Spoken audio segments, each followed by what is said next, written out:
ये बात है एक छोटे से गांव शिवपुर की। वहाँ दिनेश नाम का एक लड़का रहता था। बचपन में एक हादसे के दौरान उसके माता पिता चल बसे और उसकी भी आंखों की रोशनी चली गई। उसकी मौसी ने उसको पाल पोस कर बड़ा किया।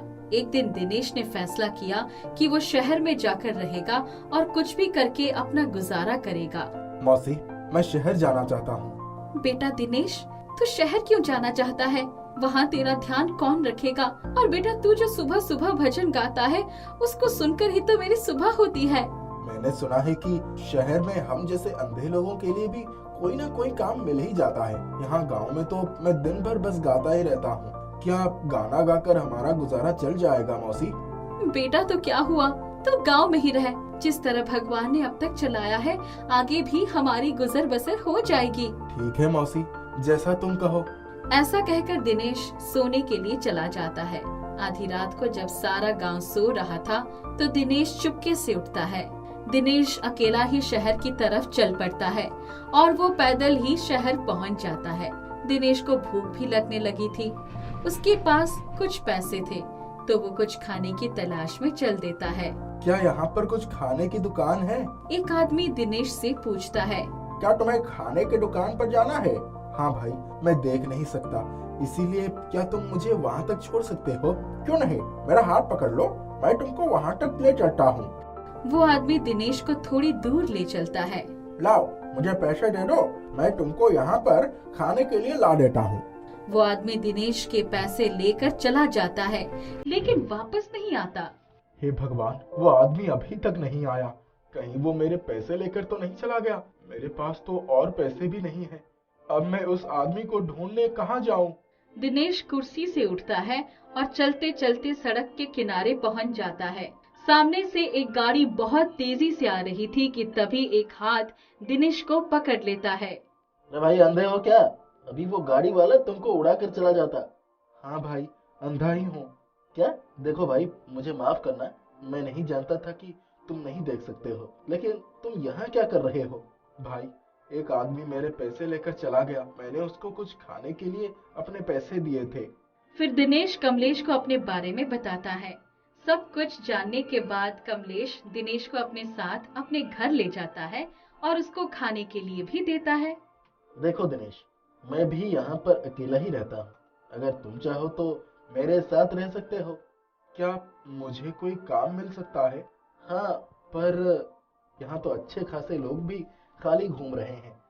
फिर तुम्हें काम कैसे मिलेगा? और तुम क्या करते हो? मैं दिन में दुकान पर हिसाब किताब करता हूँ और रात को पढ़ाई।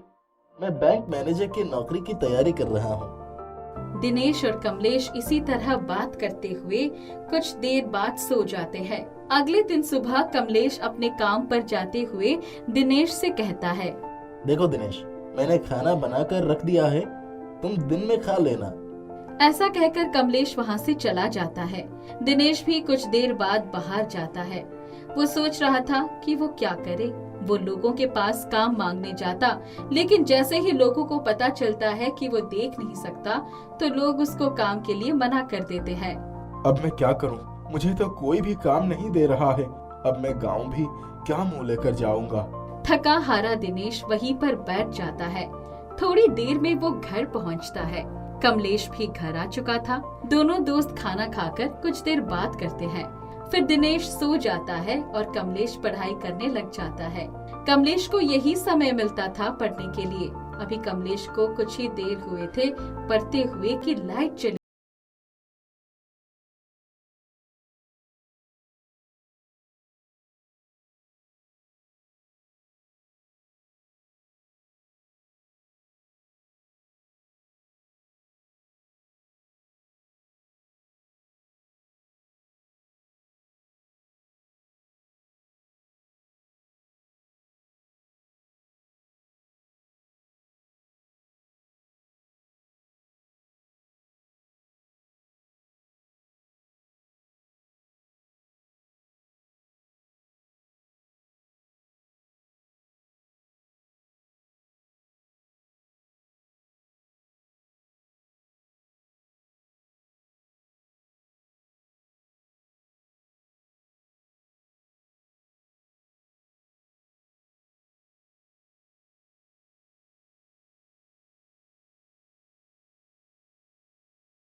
दिनेश सारे पैसे उस बाबा को देकर वापस कमलेश के घर की तरफ चल देता है।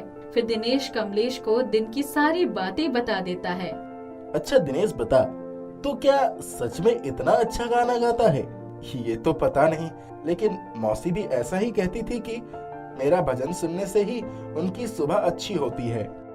इसी तरह बातें करते हुए रात हो जाती है और कमलेश पढ़ने के लिए बैठ जाता है। आज दिनेश भी कमलेश के साथ ही बैठा हुआ था कि फिर से बिजली चली गई। कमलेश फिर से गुस्सा करता है तो दिनेश पूछता है, क्या बात है कमलेश, तुम गुस्सा क्यों कर रहे हो? कमलेश सारी बातें दिनेश को बताता है कि जब भी वो पढ़ने बैठता है तो थोड़ी ही देर बाद बिजली चली जाती है। दिनेश, इस तरह से तो मैं कभी भी परीक्षा में पास नहीं हो पाऊंगा। कमलेश मायूस होकर सो जाता है। दिनेश भी कमलेश की इस परेशानी से चिंता करने लगता है और अगले दिन सुबह होने पर कमलेश भी अपने काम पर चला जाता है और दिनेश भी। दिनेश यही सब सोचता हुआ उसी मंदिर के सामने पहुंच जाता है जहां पर उनको वही बाबा मिल जाते हैं। वो बाबा दिनेश के पास आते हैं और दिनेश उनको अपने दोस्त की परेशानी के बारे में बताता है। इसका तो एक ही हाल है, तुम बैटरी से चलने वाला लाइट खरीद लो, उसके लिए थोड़े ज्यादा पैसों की जरूरत है। हाँ, तुम कल की तरह मंदिर के पास बैठकर गाना गाओ तो देखना 2-3 दिन में ही इतने पैसे हो जाएंगे कि तुम अपने दोस्त के लिए लाइट खरीद सको। बाबा के कहे अनुसार दिनेश मंदिर के सामने पहुंचकर गाना गाने लगा। फिर लोग वहां आए और दिनेश को पैसा भी दिए, लेकिन आज दिनेश ने वो पैसे अपने पास रख लिए। वो इसी तरह रोज मंदिर के सामने आता था और गाना गाता। 4 दिन बाद दिनेश के पास इतने पैसे हो गए थे कि वो बैटरी वाला लाइट खरीद सके। वो बाबा के साथ जाकर बैटरी वाला लाइट खरीद लेता है। आज दिनेश कमलेश से भी पहले घर पहुंच जाता है। थोड़ी देर बाद कमलेश भी घर पहुंचता है। फिर दोनों खाना खा लेते हैं। रात होने पर फिर से वही होता है। कमलेश पढ़ने लगता है और कुछ ही देर में बिजली चली जाती है और चारों तरफ अंधेरा हो जाता है। लेकिन अचानक से रोशनी होने पर कमलेश चौंक जाता है। उसने देखा दिनेश बैटरी वाला लाइट लिए खड़ा हुआ था। कमलेश, अब तुम्हें चिंता करने की कोई जरूरत नहीं है। जब भी बिजली जाएगी तो तुम ये बैटरी वाला लाइट जलाकर पढ़ाई कर लेना। दिनेश, लेकिन तू ये लाया कहाँ से? तेरे पास इतने पैसे आए कहाँ से? दिनेश कमलेश को सारी बात बता देता है। फिर कमलेश दिनेश को अपने गले से लगा लेता है। उस दिन के बाद से कमलेश रात को अच्छे से पढ़ाई करने लगा, क्योंकि अब उसकी बिजली की रोशनी हमेशा हमेशा के लिए दूर हो चुकी थी। राजू अपनी दादी के साथ रहता था। उसके माता पिता बचपन में ही उसे छोड़कर स्वर्ग सिधार गए थे। दादी घरों में काम करके अपना और राजू का पेट पालती थी। राजू स्कूल से आकर दिन भर इधर उधर खेलता रहता था। एक बार, राजू, अब तुम 10 साल के होने वाले हो, थोड़ा पढ़ाई में ध्यान दो। जब मैं नहीं रहूंगी तब तुम्हारी पढ़ाई ही तुम्हारे काम आएगी। दादी, तुम क्यों नहीं रहोगी? तुम तो हमेशा मेरे साथ रहोगी। मैं तुम्हें कहीं जाने नहीं दूंगा। मैं काम पर जा रही हूँ। आज खेल कर जल्दी आ जाना और मन लगाकर पढ़ाई करना। दादी, आज मेरे लिए एक अच्छी सी कलम ले आना। तू अगर खेल कर जल्दी आ जाएगा तो हम चलकर कलम खरीद लेंगे। दादी काम से वापस आई तो देखा राजू सचमुच अपनी किताब खोलकर बैठा था और पढ़ रहा था। दादी बहुत खुश हुई। ये हुई ना बात, चल हम कलम ले आते हैं। राजू दादी के साथ कलम लेने गया। जब वापस आया तो उसका दोस्त मुत्रा आ गया। राजू, कल मेरा जन्मदिन है, तुझे आना है। राजू दादी की तरफ देखने लगा। हाँ हाँ राजू जरूर जाएगा, लेकिन पहले अपनी पढ़ाई खत्म कर लेगा, फिर ही जाएगा। मुत्रा चला गया। राजू अब मन लगाकर पढ़ाई करने लगा। दादी, मेरे बहुत अच्छे नंबर आए हैं। टीचर ने मुझे शाबाशी दी है। तू ऐसे ही दिल लगाकर पढ़ेगा तो एक दिन जरूर बड़ा आदमी बनेगा। दादी, 21 तारीख को तुम मेरा भी जन्मदिन मनाओगी ना? हाँ हाँ जरूर मनाऊंगी। तू अपने दोस्तों को बुला लेना। 21 तारीख आने वाली थी। राजू बहुत खुश था। दादी काम पर गई तो उसने मालकिन से कुछ पैसे उधार लेकर राजू के लिए नई शर्ट और पैंट ले आई। कपड़े देखते ही, दादी तुम कितनी अच्छी हो, लेकिन मुझे गुब्बारे और केक भी तो लाना होगा ना। मैं सब कुछ ले आऊंगी, तू चिंता मत कर। कितना खुश है मेरा बच्चा।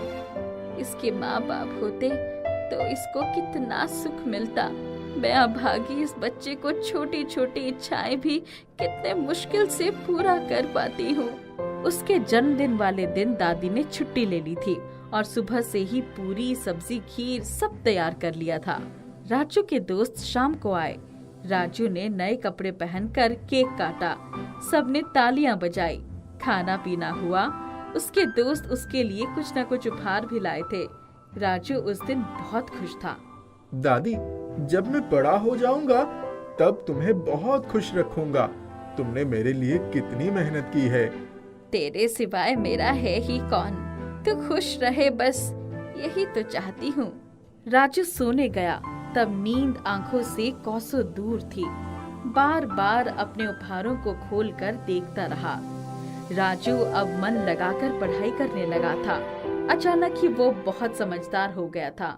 एक दिन सुबह उठता तो, दादी मैं स्कूल जा रहा हूँ, कुछ खाने को दे दो। दादी सो रही थी। राजू उनके पास जाकर, दादी उठो, आज काम पर नहीं जाओगी क्या? नहीं, आज मेरी तबीयत ठीक नहीं है। रसोई में रात की रोटी सब्जी रखी है, खा ले। स्कूल से आते समय मेरी दवा की शीशी लेते आना। दादी ने अपने आंचल से एक मुड़ा तुड़ा 10 का नोट थमा दिया उसे। राजू स्कूल से वापस आ रहा था तो उसने देखा कि उसके घर के पास वाले मैदान में बहुत बड़ा मेला लगा है, लेकिन उसे दादी की दवा भी खरीदनी थी। इसलिए दादी को दवा देकर फिर मेला देखने जाऊंगा। दादी अब कैसी तबीयत है तुम्हारी? दवा खा लूंगी, ठीक हो जाऊंगी। दादी यहीं पास में बहुत बड़ा मेला लगा है, मुझे भी जाना है। राजू, इस महीने तक मुझे बहुत कम पैसे मिले थे। पिछले महीने उधार लिए थे ना, सिर्फ 10 रुपए ही दे पाऊंगी तुझे। कोई बात नहीं दादी, वही दे दो, मैं मेला देखने जा रहा हूँ। राजू पैसे लेकर मेला चला गया। बड़ी बड़ी दुकानों पर स्वादिष्ट मिठाइयाँ सजी थी। कहीं रंग बिरंगे खिलौने थे तो कहीं बड़े बड़े झूले पर लोग चीखे मार मार कर झूला झूल रहे थे। मेरे पास तो 10 रुपए ही हैं, इन्हें खर्च नहीं करूँगा। वो आगे बढ़ता जा रहा था, तभी उसकी नजर बर्तनों की दुकान पर पड़ी। वहाँ तरह तरह के चमकते बर्तन देखकर वो दुकान के सामने रुककर मोल भाव करने लगा। हर चीज का दाम 20 रुपए से ऊपर ही था। अचानक उसकी नजर वही कोने में रखे एक चम्मच पर पड़ी। काका ये चम्मच कितने का है?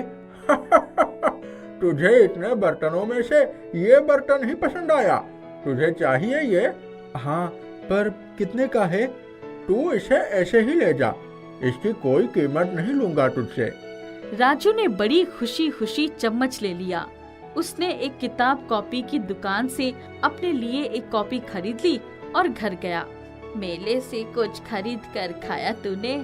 राजू ने चम्मच और कॉपी दादी के सामने रख दिया। कॉपी तो ठीक है, पर चम्मच क्यों लिया? दादी हमारे पास कोई चम्मच नहीं है ना, इसीलिए ले आया। चल ठीक है, अब तो मैं अपनी दवा भी इसी से पी लूंगी। दादी ने चम्मच धो कर रख लिया। रात में जब उसने दवा डाला तो अचानक चम्मच में से एक रोशनी निकलकर दादी के शरीर में प्रवेश कर गई। ये क्या हो रहा है? मैं जादुई चम्मच हूँ, मुझसे जो मांगोगी तुम्हें सब मिलेगा। बस हमेशा इस बात का ध्यान रखना कि जितनी जरूरत हो उतना ही मांगना। दादी ने चम्मच में रखी दवा पी ली। अरे चम्मच, मुझे जल्दी से ठीक कर दो। उसके इतना कहते ही दादी बिल्कुल ठीक है, पर उसने राजू को इस बारे में कुछ भी नहीं बताया। दादी की सारी जरूरतें चम्मच पूरी कर देता था। दादी ने अपना काम नहीं छोड़ा, बस अपने राजू के लिए जो कुछ भी जरूरी होता जादुई चम्मच से मांग लेती। धीरे धीरे राजू बड़ा हो गया, उसकी पढ़ाई पूरी हो गई थी। अब वो इंजीनियरिंग करके नौकरी करने लगा। एक बार उसकी वनवाई हुई, एक सड़क धंस गई जिसमें पूरा परिवार घायल हो गया। बहुत परेशान रहने लगा। उसको सस्पेंड कर दिया गया। क्या बात है राजू, तू बड़ा परेशान लग रहा है। दादी, एक बात पूछूं? हाँ हाँ पूछ। हम तो पहले बहुत गरीब थे। जब पहली बार मेरा जन्मदिन मनाया था तो तूने उधार पैसे लिए थे। उसके 2-3 महीने बाद ही हमारी जरूरतें पूरी हो जाती है। काम तो तू पहले जितना ही करती थी।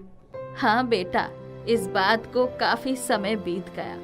तुझे याद होगा, तू मेले से जो एक चम्मच ले आया था, वो चम्मच जादुई था। उसने हमें सब कुछ दिया है, जिसकी वजह से तू इतना पढ़ पाया। दादी, आपने मुझे पहले क्यों नहीं बताया?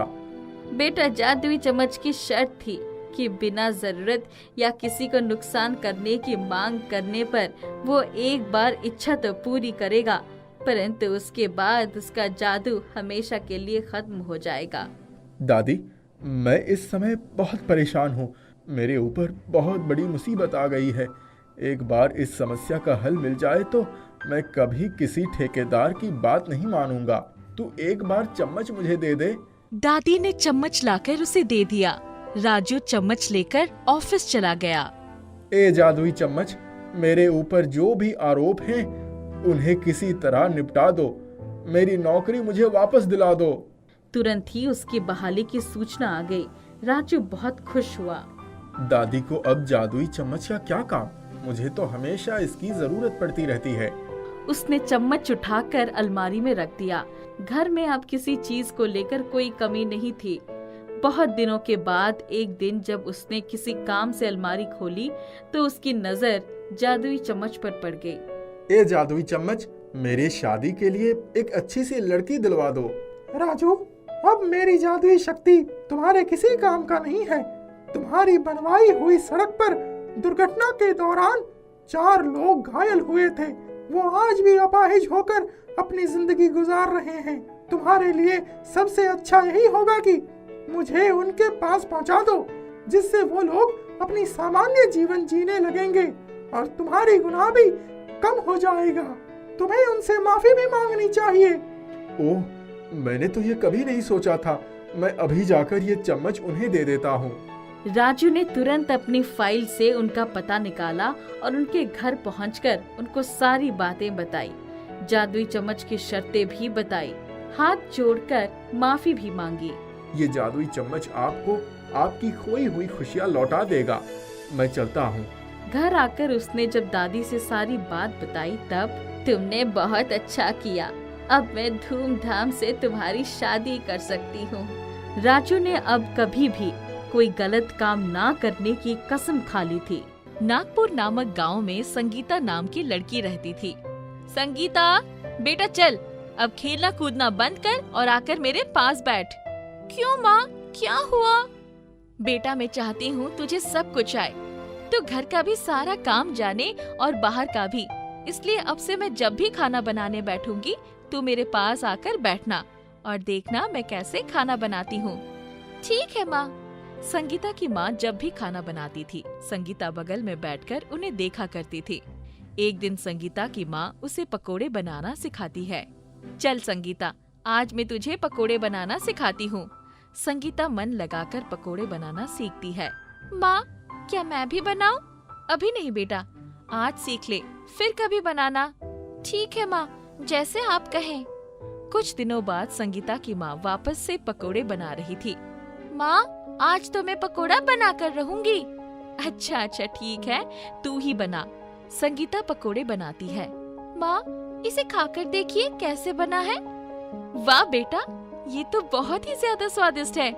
आज पहली बार तूने पकोड़े बनाए, वो भी इतना स्वादिष्ट। धन्यवाद माँ। संगीता पढ़ाई में भी मन लगाती थी, साथ ही घर के काम में भी माँ का हाथ बांटती थी। धीरे धीरे संगीता बड़ी हो जाती है। माँ, अब आगे की पढ़ाई करने के लिए मुझे शहर जाना होगा। वहाँ बहुत पैसे लगेंगे। क्या आपके पास इतने पैसे हैं? नहीं बेटा, मेरे पास तो इतने पैसे नहीं हैं कि मैं तुझे शहर भेज सकूं। तुझे तो पता ही है, तेरे पिताजी के जाने के बाद मैं किस तरह घर चला रही हूँ। संगीता पैसों की कमी की वजह से अपनी पढ़ाई छोड़ देती है। धीरे धीरे उसकी उम्र बढ़ने लगती है। आस पड़ोस के सभी लोग संगीता को ताने मारना शुरू कर देते हैं। कैसे भी थोड़े पैसों का इंतजाम करना होगा ताकि संगीता की शादी करवा दूं। आखिर कब तक उसे घर में बिठा कर रखूंगी मैं। संगीता की माँ कुछ पैसे इकट्ठे कर लेती है और राजेश नाम के एक लड़के से संगीता की शादी करवा लेती है। संगीता दहेज में कुछ भी लेकर नहीं आई थी, जिस वजह से राजेश हमेशा संगीता को ताने मारा करता था। खाली हाथ आई, कुछ तो लेकर आती। जी, आपने खुद शादी करते वक्त स्वीकार किया था कि आप दहेज में कुछ नहीं लेंगे, इसलिए माँ ने हाँ कहा था, क्योंकि मेरी माँ के पास इतने पैसे नहीं हैं कि वो दहेज में दे सके। पैसों की कमी के कारण मैंने अपनी पढ़ाई तक छोड़ दी और आप दहेज की बात करते हैं। हाँ तो क्या करूं? पढ़ाई छोड़ दी तो मुझे उससे क्या मतलब? कम से कम दहेज में कुछ लेकर आती तो मुझे भी अच्छा लगता। राजेश हमेशा संगीता से लड़ाई किया करता था और पैसे मांगने पर उसे पैसे भी नहीं देता था। संगीता माँ बनने वाली थी। 9 महीने बाद उसे एक बेटा होता है। संगीता अपने बेटे का नाम अनमोल रखती है। कुछ साल बीत जाते हैं। सुनिए जी, थोड़े पैसे दे दीजिए, घर का सामान खत्म हो गया है। चल हट, अभी पैसे नहीं है, बाद में।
माँ उठिए। बेटा, तू जा यहाँ से और बाहर जाकर खेल, मैं ठीक हूँ। संगीता हिम्मत करके उठती है। तभी पड़ोस में रह रही महिला पायल वहाँ आती है। राजेश जी ने बहुत बुरा किया तुम्हारे साथ, मगर किस वजह से वो तुम्हें बेरहमी की तरह पीट रहे थे? मैं उनसे पैसे मांग रही थी, बस इसलिए उन्होंने ऐसा किया। अब तुम ही बताओ, पैसे नहीं देंगे तो घर कैसे चलेगा? हाँ, ये तो गलत है, पैसे तो देने चाहिए, मगर एक बात बोलूं, किसी के ऊपर निर्भर क्यों हो? कुछ ऐसा करो जिससे तुम खुद कमाना शुरू कर दो। मगर मैं करूं तो क्या करूं? मैं तो सब्जी बेचने जाती हूँ और पैसे कमाती हूँ। तुम भी कुछ करो जिससे तुम खुद कमा सको। इस तरह तुम्हें किसी से पैसे मांगने की जरूरत नहीं पड़ेगी। संगीता सोच में पड़ गई। ऐसा कौन सा काम है जो मैं कर सकती हूँ और वो मुझे बहुत अच्छे से आता हो? माँ, आज आप पकोड़े बना दोगे क्या? मुझे आपके हाथ के पकोड़े पसंद हैं। आप बहुत स्वादिष्ट पकोड़े बनाती हो। हाँ बेटा, क्यों नहीं, जरूर बना दूंगी। तभी संगीता को ध्यान आता है कि वो पकोड़े बहुत अच्छी बनाती है और गांव में पकोड़े बेच सकती है। एक बार कोशिश करके देखती हूँ। अगर गांव वालों को पकोड़े नहीं पसंद आए तो ये काम बंद कर दूंगी। संगीता अपनी माँ के पास आती है और पकोड़े का ठेला लगाने के लिए कुछ पैसे मांगती है। ठीक है बेटा, मैं तुझे पैसे दूंगी, तू काम शुरू कर। संगीता की माँ ठेला लगाने के लिए पैसे दे देती है। संगीता कुछ दिनों बाद पकोड़े का ठेला गांव में लगा देती है। आइए भाई जी आइए, आलू, कांदे, मिर्ची, गोभी, सब तरह के पकोड़े खाइए। गांव वाले संगीता के ठेले के पास आने लगते हैं और पकोड़ा खाने लगते हैं। शाम होते होते संगीता के पकोड़े के ठेले के पास भीड़ लग जाती है। वाह वाह, क्या पकोड़े हैं, मजा आ गया। अरे संगीता, गोभी के पकोड़े लाओ जल्दी से। जी जी, अभी गर्मा गर्म बना कर देती हूँ। इस तरह सभी संगीता के पकोड़े के ठेले पर आने लगते हैं और बहुत ही चाव से पकोड़े खाने लगते हैं। पूरे गांव में संगीता पकोड़े की वजह से मशहूर हो जाती है। ये क्या नया नाटक लगा रखा है तुमने? जहाँ जाता हूँ वहाँ सभी कहते हैं तुम्हारी पत्नी अकेले ही ठेला लगाती है, उसका हाथ क्यों नहीं बटाते? तुम जरा बताओ, आखिर कब तक ये चलेगा? मैं तो कहता हूँ जल्द से जल्द ये काम बंद कर दो। नहीं जी, आप कुछ भी कहे, मैं ये काम नहीं बंद कर सकती। आज इसी काम की वजह से मैं कमा पा रही हूँ, अपनी और अनमोल की जरूरतें पूरी कर पा रही हूँ, इसलिए मैं ये कभी नहीं बंद करूँगी। राजेश संगीता से हर रोज इसी बात पर लड़ाई किया करता था। अच्छा ठीक है, अगर आप चाहते हैं ये काम मैं छोड़ दूं, तो आप मुझे पैसे देना शुरू कर दीजिए। चुप हो जा, मैं कुछ भी नहीं देने वाला तुझे, बस तू ये काम बंद कर। नहीं, कभी नहीं। राजेश संगीता से लड़कर वहाँ से चला जाता है। अब तक तो इन्होंने पैसे दिए नहीं, पता नहीं सारे पैसे ये कहाँ ले जाते हैं, और ऊपर से मुझे काम बंद करने के लिए कह रहे हैं। संगीता हर रोज पकोड़े का ठेला लगाती थी और पैसे कमाती थी। धीरे धीरे वो सभी आसपास पड़ोसियों का कर्ज चुका देती है। एक दिन अचानक लोग संगीता के घर आते हैं और राजेश को बाहर बुलाकर उसकी खूब पिटाई करने लगते हैं। संगीता वहाँ आ जाती है। क्यों, क्या हुआ? आप लोग इन्हें मार क्यों रहे हैं? मारू नहीं तो क्या, इसकी आरती उतारो, आज तो ये बच नहीं पाएगा। अरे बताइए तो सही, बात क्या है? जुआ में पैसा लगाने के लिए इसने मुझसे पैसे लिए थे। उस वक्त इसने बोला था जीत कर चुका दूंगा, और आज तक इसने पैसे नहीं दिए। जब तक ये पैसे नहीं दे देता हम इसे मारेंगे। ये सुन संगीता हैरान रह जाती है। क्या, जुए में पैसा? ये काम आप कब से करने लगे? मुझे माफ करना संगीता, मैंने तुम्हें कभी ये नहीं बताया। रुक जाइए, इन्हें मारिए मत। कुछ दिनों का मोहलत और दे दीजिए। बस 7 दिन है तुम लोगों के पास, पैसे लौटाओ वरना मैं इसे थाने लेकर जाऊंगा। ये कहकर सभी वहाँ से चले जाते हैं। तो यहाँ जाता था आपका सारा पैसा? मुझे माफ कर दो, मुझसे बहुत बड़ी गलती हो गई। मैं लालच में आ गया था। मैंने सोचा उधार लेकर एक ही बार इतना जीत लूंगा कि सबका कर्ज चुका दूंगा, मगर मैं हार गया। ये आपने बिल्कुल भी अच्छा नहीं किया। अब वो आपको छोड़ेंगे नहीं। संगीता, मुझे बचा लो, वो सभी मुझे मार डालेंगे। संगीता गुस्सा होकर वहाँ से चली जाती है। उन लोगों से बात करना होगा और हर महीने थोड़े थोड़े पैसे देने होंगे, तब जाकर इनका कर्ज खत्म हो पाएगा। संगीता पैसा जमा करना शुरू कर देती है। 7वें दिन वो आदमी वापस आते हैं। कहाँ है पैसे? मैंने बहुत कोशिश की मगर। तभी वहाँ संगीता आती है। ये लीजिए भाई जी, ये पैसे रखिए और हर महीने मैं आपको पैसे दे दूंगी। थोड़े थोड़े करके हम आपके सारे पैसे लौटा देंगे। ठीक है, जाते हैं, मगर याद रखना हर महीने चाहिए। जी ठीक है। तुम्हारा बहुत बहुत धन्यवाद संगीता, तुमने मुझे उन लोगों से बचा लिया। मैंने तुम्हारे साथ बहुत बुरा बर्ताव किया, मुझे माफ कर दो। मैं तभी आपको माफ करूंगी जब आप हमेशा के लिए जुआ खेलना बंद करने। हाँ संगीता, मैं वादा करता हूँ मैं कभी जुआ नहीं खेलूंगा, कभी नहीं। अब से राजेश भी संगीता का पकोड़े के ठेले पर हाथ बटाना शुरू कर देता है। धीरे धीरे संगीता राजेश के सारे कर्ज चुका देती है और फिर वो एक दुकान खोल लेते हैं। संगीता, तुम पढ़ना चाहती थी ना, तो तुम पढ़ना शुरू कर दो, और जहाँ तक पढ़ना चाहती हो वहाँ तक पढ़ो, कोई तुम्हें रोकेगा नहीं। क्या सच में? हाँ बिल्कुल। संगीता पढ़ाई शुरू कर देती है। वो दिन में राजेश के साथ दुकान का काम संभालती थी और रात में पढ़ाई करती थी।